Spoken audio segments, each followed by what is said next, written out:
Good stuff. God bless the work, lads. Oh, you too. Yeah. Lovely evening. Yeah, beautiful weather. It's real potato weather, I notice. Oh, you couldn't beat it. This is weather for potatoes. The ground Yeah. is nice and dry. And they look lovely, I must say. Oh, good old Kerr Pinks. Nice. Favourite. Yeah. Oh, well, they were famous countrywide, of course. They would be called the Earlies, the Kerr Pink, isn't that right? Kerr Pink early, yeah. But the last one would be the Golden Wonder. That's right. The Golden Wonder is a very sturdy spud. He'd be late. Yeah. I've often heard it said at home where I come from that you never had a dinner and you had a spud. Yeah. Oh yeah. Well, any decent country house, there was no dinner without a spud. And of course the potato has a huge history in this country. Well, we have a sad one. Yeah, dating. 100 odd years ago. Of course, yes. That's dating back to the famine. Yeah. It's amazing all the same how the people had nothing else, only the potato to rely on. Yes, we became very dependent on it. Yeah, because apparently they were very easy to cook and easy. You could fry them, mash them, chip them, boil them. Yeah. You could do lots of things with these. They were a very versatile vegetable.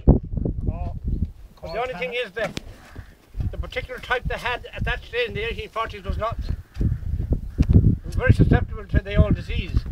Oh yes. Drawback. Yeah, yeah. Oh, I think they were called the lumper. The lumper. That was the one that let them down. That's right. Very vulnerable to disease. Yeah, and of course there wasn't any deterrent. There was no deterrent that time, like a sprayer. No. And there's not just 1 year, 2 years in history. 2 years in history. 2 years. Killed them. Yeah. Growing here, not for the cold. Over the cold last. I can't make out it's cold when it's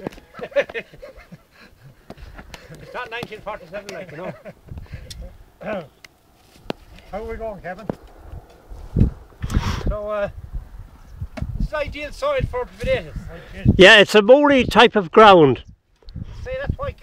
And underneath there's a touch of gravel, so it's just very ideal for spuds. It'd be warm. Is that why Donegal is famous for its seed potatoes? Donegal is very, very famous, yes. Yeah, but even European-wide Donegal are famous, you know. Why is that? Is that because of the ground? Well, it's their sandy soil. Sandy soil. Yeah, they have gravelly soil. And of course, the potato originally came from gravelly soil. It came from the Andes Mountains in Peru. Oh, that's right. Well, is it Sir Walter Raleigh that brought him to this country? That's the very man, Sir Walter Raleigh. He was a great English explorer. Was he any way connected with the Raleigh bicycle? No, I don't think there was a connection there.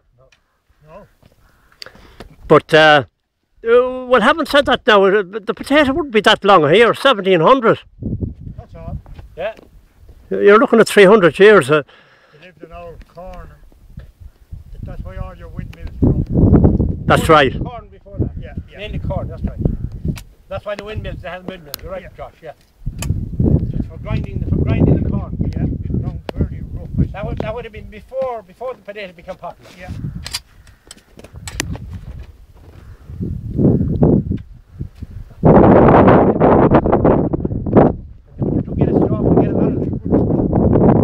Yeah, there looks to be a great crop there.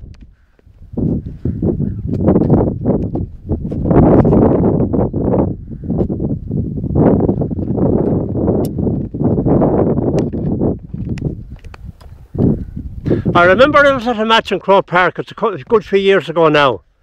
Galway were playing Tipperary, I think it was 1988. And I went in for a meal into Barry's Hotel. And there was a Tipperary fella sitting across from me at the table. And we ordered 2 meals anyway, and the 2 meals came up, and there was only 2 spuds at the corner of the plate. Yeah. 2 little spuds. And the Tipperary fella started to look at the plate, and he looked at me and he said, "So see, God be with you, Tipperary, when I couldn't see my mother across the table with the pile of skins."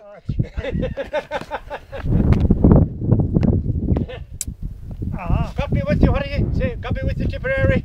When I couldn't see my mother across the table with the pile of skins. Give I think it'll be time for a bit of a small bit of a... Yeah. Sus biognish now, Comich. Sus agus a cup on tea. Come on, talk about Oh, go more haggis there, fad. Yeah, cup on tea. Well, need then chins on more the hints on fan or nose.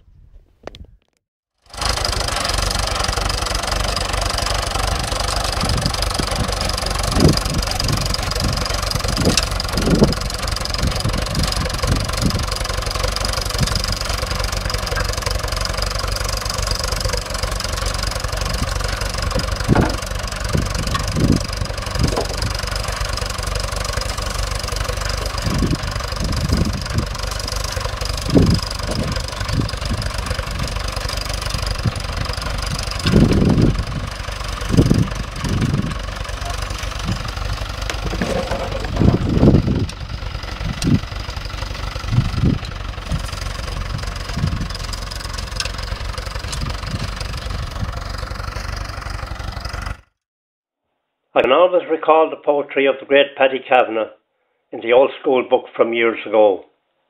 He described it as, "Oh, one potato on my plate, is it too soon to celebrate? That centenary of 48 or even 47. I nursed you from this earth you grew, until the blight had struck you through and through, until I could do no more for you. The nation was half defeated." And at that time in Ireland we lived under colonial rule, and the idea was that if you starved a nation's people, their armies were easily defeated. And then when he went on to eat the potato and sample it, he wrote down, "You boasted in the centre too, in rich and soapy soil you grew, but I was thankful just for you, a generation departed. Such is life, without a wife, a half potato, eat it."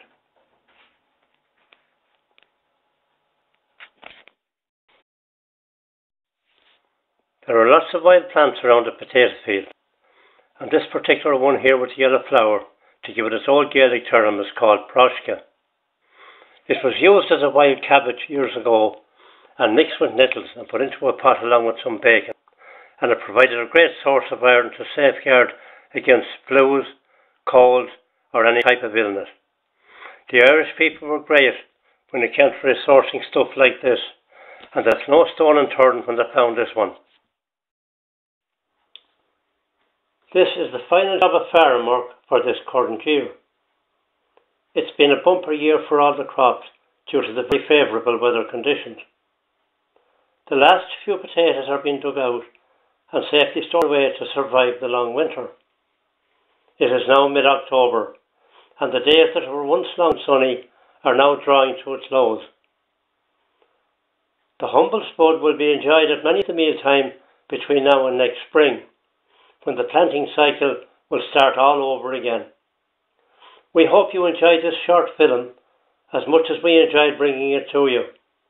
So until we all meet again, Lacuna J, Slán go fóil, agus go mbeirimiid beo ag an am seo harish.